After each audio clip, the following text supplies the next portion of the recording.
Hey folks, Gway.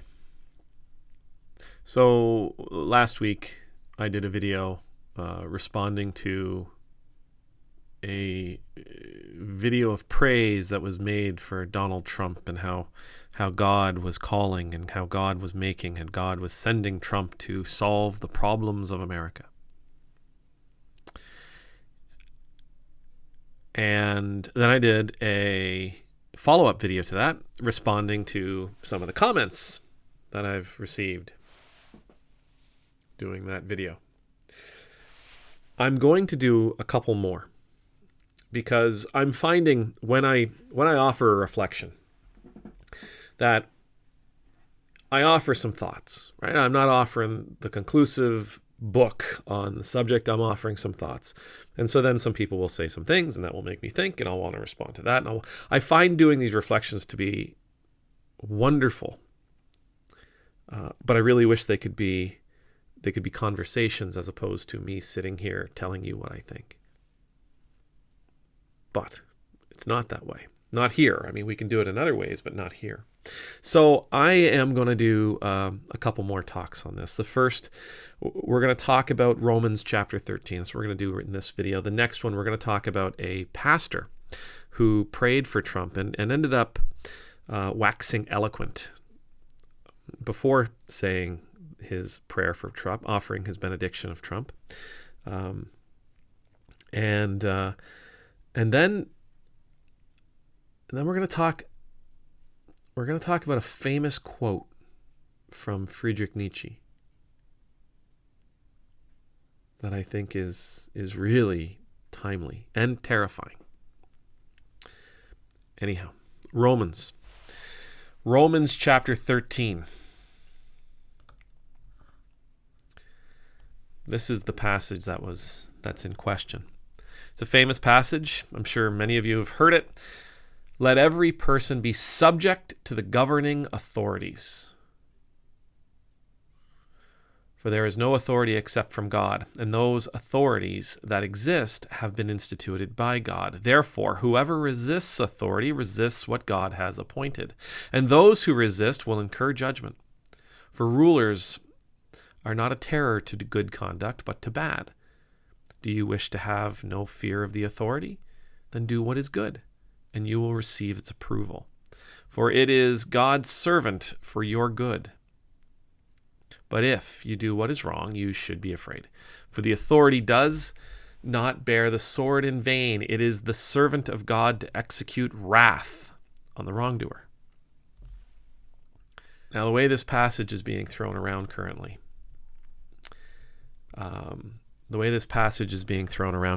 it would say, we're supposed to always honor the ruler, the one who has power, the one who has control. We're supposed to honor them. We're supposed to obey them. They have been placed there by God.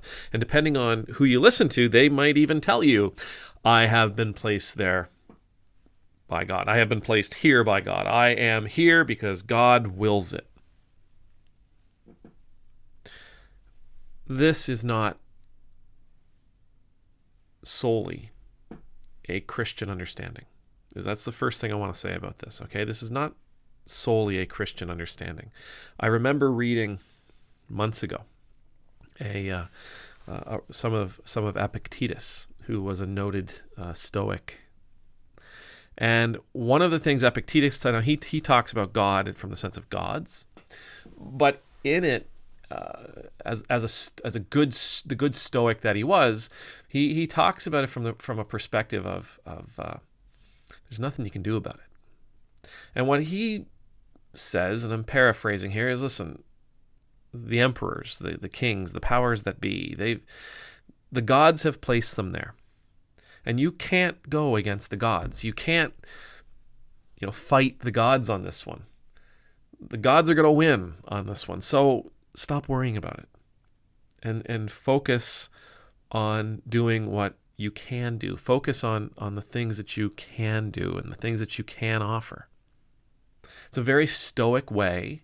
It's a very common, tried and true, and I think wise Stoic way of dealing with a multitude of issues in life. And for what it's worth, in this particular passage, Paul's doing the same thing. Now, we haven't gotten there yet, because so often when people preach from this perspective, for example, the young man who prayed for Donald Trump uses this particular passage, and he stops at verse 4, because at verse 4, that's where it talks about God giving it to the enemies, God giving it to the people who step out of line and question authority. Paul goes further, though. Paul goes further. This is not the be-all and end-all of this passage. He literally jumps and he talks about how we are supposed to live when we have these rulers that we might not agree with. What he goes on to say, owe no one anything. This is a principle of life for Paul, except to love one another. For the one who loves another has fulfilled the law. We don't have to be worried. We don't have to worry about being punished by an unjust ruler if we're focusing on loving our neighbors. The commandments, he says, you shall not commit adultery, you shall not murder, you shall not steal, you shall not covet, and any other commandment are summed up in this word, love your neighbor as yourself. Love does no wrong. Therefore, love is the fulfilling of the law. When Paul talks about these authorities, he's talking to a group of people who are running into trouble as the new religion in town. They're running into trouble with the Roman powers that be. They've got nasty emperors, selfish senators. They've got people who are out to take care of themselves first and foremost. Paul knows it. The people know it. And what Paul is saying here is basically this. Listen, there's not a lot you can do about it. All right? There's not a lot you can do about it. So just recognize they're there for a reason. In Paul's way of thinking, in the people of his day's way of thinking, they've been placed there by divine right. Don't worry about it. I want you to focus on you. I want you to focus on being the best person you can be. Yeah, okay, let's say they're an unjust ruler. Great, that means there's going to be people who are in need. You are there for them. Let's say it's an unfair ruler. Let's say it's a cruel ruler. Let's say it's an unwise ruler. There's going to be need in the community. That's on you. There's more opportunity for you to do the things that God has equipped you to do. That's what this passage is about. It's not saying capitulate. It's not saying capitulate to the unjust, right? Capitulate to the tyrant. Capitulate to the dictator. No. It's saying, don't worry about it. And worry about what you have power over. Worry about your behaviors. You worry about your words. Worry about the kind of person you are being. Worry about the kind of person your neighbors see you as. Take care of them. Love them. Nobody's going to find fault in that. Be there for them.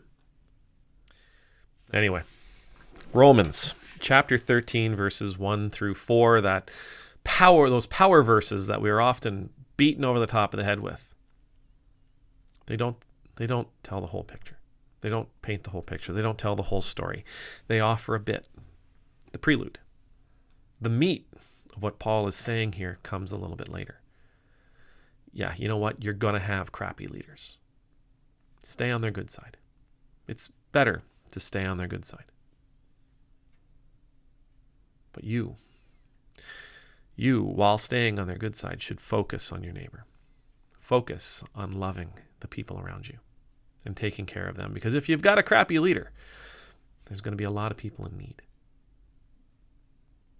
Now, with that being said, I just want to share one real quick thing. Please understand in your nation who your true authority is.